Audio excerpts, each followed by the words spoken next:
Magdalena Broomhauer's weathered hiking boots crunched through the twigs, undergrowth, and detritus of the forest floor. The incline was steep enough to take her breath away and slow her pace, and she leaned against a tree near the summit of the hill to rest. A large swig of water from her blue plastic bottle cooled and rejuvenated her as she looked to the treetops, searching for the birds that chirped and tweeted invisibly above her. None of the trees looked familiar, and she shook her head in a silent argument with herself. It had been nearly 40 years since she had been here, and she wasn't sure she was even on the right hill. In 1985, she was only 16 years old. She was in love with a boy who loved her back, and they were going to be together forever. She just knew it.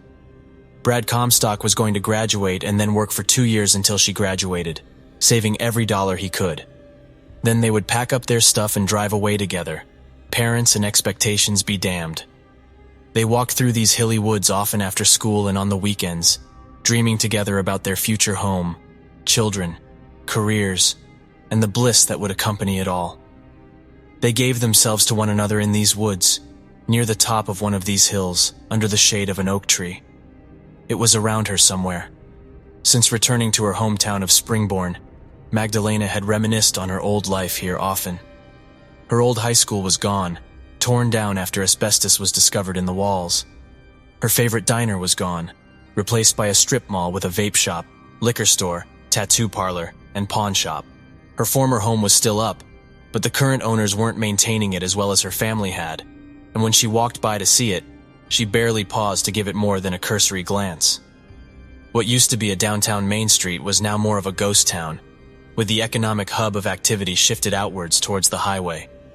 When she concluded that not much of her hometown was the way she remembered it, she felt she truly understood why they say, "You can't go home again. Home isn't the way you left it. And even if it were, you're not the same person who left." She rented a room above Main Street Bakery a few months ago. It had the basic furnishings she needed, a bed, a chair, a television, and she always woke to the aroma of freshly baked pastries each morning. Her frequent hikes through the hills and forests east of town were the only reason she hadn't put on 10 pounds since her arrival, and she knew it. But now in her 50s, she wasn't so concerned about her hips or curves anymore. She was pretty and kind enough to be in love with 4 men in her lifetime, and marry 3 of them. She wasn't looking for a 5th. She was looking for her first. She parked her Honda CR-V at the wide spot in the road that served as the informal parking lot for the Greenwoods Forest, just like Brad used to do with his old farm pickup, driving the old country roads with tools rattling around in the bed, calling all the attention in the world. She headed northish on foot, but that was as far as her memory served her. Erosion and 4 decades of growth had changed the landscape considerably. The trees were taller and closer together, and the valleys and glades were smaller and more crowded. She thought their spot was about 15 minutes in, but the pace of a 16-year-old girl giddy with love and anticipating her first sexual encounter is far more rapid than that of a 50-something-year-old woman who hadn't been giddy about anything except dark chocolate for more than a decade. Most of the trees in this forest were aspen, their slender trunks and white bark forming a swaying, impenetrable wall to block her vision. Their heart-shaped leaves hissed in the wind, shushing her whenever she swore or talked to herself too loudly. "Hush, hush, keep it down now, voices carry," she sang under her breath as she traversed the unfamiliar landscape. Till Tuesday's hit debut single wasn't a very good love song. In fact, it describes a toxic, controlling relationship. But Twitter-pated, teenage Magdalena didn't care. She sang it to her Brad every night on the phone, and he never got tired of it. At least he never told her he was tired of it, and that was just as good at the time. Day rolled into day and week into week, searching for their spot.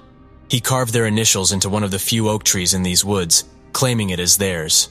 The Greenwoods were a popular place for making out and sex among the teens of Springborn, which is why Brad took her so far back. "I'm so special. What we have is so special, that the usual places, the places close to the road, aren't good enough for our love," she told herself then. In present times, the charm was wearing thin, and Magdalena would have thought their spot a lot more special if she could just find the damn thing. At least she had the time to look.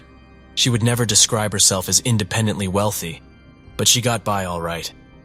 Her late husband's life insurance money would last her a while, especially when she lived as simply as she did. With as many crime shows, documentaries, and podcasts were around these days, She sometimes wondered if she would ever see her own face on the screen one day, a jarring headline labeling her a Black Widow. She doubted it, but still wondered. Just like the chances of being killed by a cow are pretty low, but they're never zero. That's also why she liked her name. Magdelena provided her with many names to use, and they were all plausibly still her name. Maggie, Lena, Dell, Aggie, Elena, new city, new name, new life. She moved away from Springborn the summer after her sophomore year of high school. Her father was promoted at the tire company at which he worked, and it meant moving to Chicago. She was distraught as most teenage girls being told to move halfway through high school would be, but she adapted. Philadelphia, Boston, Asbury Park, Albany, and finally back to Springborn. She learned to love the thrill of reinvention, discovering new versions of herself, trying them on like a stranger's clothes until they became her own. But now she just wanted to talk to Brad again. She learned how to put satellite overlays on Google Maps and search for likely candidates for their oak tree that way. The bigger challenge was pairing her digital searches with the physical terrain as she hiked it. She was down to 2 possible sites left, and she could see one of them up ahead. "Hush, hush," she panted up the hill. "Keep it down now, voices." "Be damned. This is it." She sat down on their rock. It was a flat boulder protruding from the earth near their oak tree. Barely the size of a coffin, it was an ideal bench for 2 young lovers sitting side by side. Their tree towered before her, wider, stouter, and taller than before, but still bearing the scar of their love, BC plus MH in a heart pierced by Cupid's arrow. The bark had swollen around the lines, but it was still legible all these years later. Another heart, roughly and shallowly etched in stone, peeked up through the dirt and mulch at the base of the tree. The oak's roots had barely moved it before embracing the stone and growing around it. "Oh, Brad," she began, but then gave in to the grief that unexpectedly arose in her heart. She buried her face in her hands and silently cried. She hated how crying distorted her face, having caught herself in a mirror once after some forgettable teenage tragedy, and vowed to never see herself that way again. Naturally, she couldn't avoid crying sometimes, but she learned to shed her tears in silence, avoiding even the sound associated with the awful visage. Wiping tears on one flannel sleeve and snot on the other, Magdelena started over. "Brad, I miss you. I've missed you so long. There's so much I wish we could have done together." The unknown birds continued to chirp and peep. The trees persisted in whispering, and Magdelena paused to listen. The last time Brad brought her up here to their spot replayed in her mind. She closed her eyes to see him again. He had been seeing a Navy recruiter in the city and was going to sign up now that he had finished high school. The recruiter promised him 25,000 plus benefits every year for 4 years. Brad tried telling her it was better than working at the gas station for the next 2 years, even if it was for twice as long and would take him away from her the whole time. She looked forlornly at the heart on the stone being swallowed by the tree. "I was so angry at you. We had it all planned out, and then you made your own plans with that Navy man, and I reacted poorly. I was mad and I'm sorry. I wish I could have told you that then, but you were gone so fast. We never even got to say goodbye." Magdelena rose from the sitting rock and crossed over to the heartstone in the earth. She knelt down before it with her hands in her lap. "Your parents were so surprised too. They couldn't believe you just up and left like that, but they came to believe you just wanted a way out. Out of this town, this life, away from me. When you never wrote or called, they just believed it was true and that you were done with all of us. Your mom cried about as much as I did, but your dad just stayed sad and mad like he does. You remember what he was like?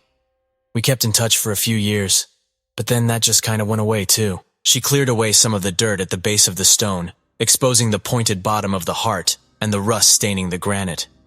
"I visited the overlook at the quarry lake where we used to go. There's a guardrail up now, but otherwise it looks the same. I never heard about anyone finding anything at the bottom of the lake there, and I don't see why they would bother looking. You left to join the Navy and never looked back. I got home so late after walking back from the overlook. My parents were so mad, but then I told them you were gone and they felt so bad for me. My mom made cocoa and just held me on the couch as I cried. They never even noticed I had changed clothes." Rising to her feet, Magdelena wiped her nose on her sleeve again. I really wish we could have had our life together. I think it would have been great. If you don't mind, now that I'm back in town, I'll come visit from time to time. Despite the way it ended, this is still a beautiful spot you found for us. I love it, and I love you. I'll talk with you later."